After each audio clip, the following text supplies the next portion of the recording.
En 2021, un nouvel élément vient bousculer l'affaire Jubilard. Depuis le mois de décembre 2020, les proches de Delphine Jubilard sont sans nouvelles d'elle. Une disparition sans scène de crime ni aveu mais dans laquelle son mari, avec qui elle allait divorcer, apparaît comme le suspect numéro 1. Quand son ancien codétenu, Marco, révèle avoir des informations capitales, l'espoir est fort de comprendre ce qu'il s'est réellement passé. Il a noué une relation de confiance avec le peintre plaquiste en détention provisoire pour homicide par conjoint et a tenté d'en savoir plus, en espérant retrouver le corps de l'infirmière de Cagnac-les-Mines dans le Tarn. Il s'est exprimé dans les colonnes du Parisien aujourd'hui en France sur les coulisses de sa rencontre avec ce coupable idéal avec lequel il vient d'être confronté devant la justice. Dans un premier temps, Marco est passablement agacé par le comportement de son voisin de cellule qui a tendance à beaucoup parler.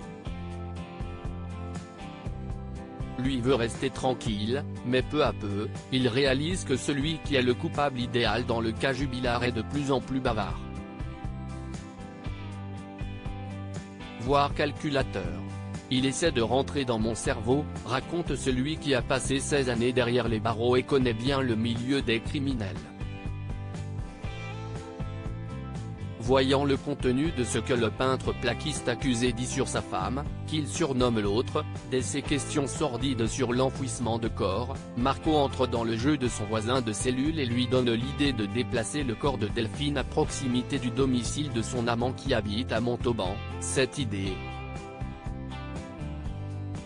vient de moi. Je lui suggère de détourner les soupçons non pas vers l'amant de Delphine, ce qui n'aurait pas eu beaucoup de sens, mais plutôt vers la femme de l'amant. Je lui dis que si le corps est découvert à côté de leur domicile, avec des traces veilles données de sang que l'on pourrait aller chercher dans leur poubelle, il sera forcément blanchi. Cédric me répond que si est une bonne idée et qu'il n'y a pas pensé. En participant activement aux discussions avec Cédric Jubilard puis en rapportant ses informations avec les autorités pénitentiaires, Marco, qui rappelle ne pas avoir bénéficié de faveur de la justice, veut permettre aux enfants de Delphine de savoir la vérité. Pour l'heure, les révélations n'ont pas permis de retrouver une trace de son corps. Cédric Jubilard reste présumé innocent des faits qui lui sont reprochés jusqu'au jugement définitif de cette affaire.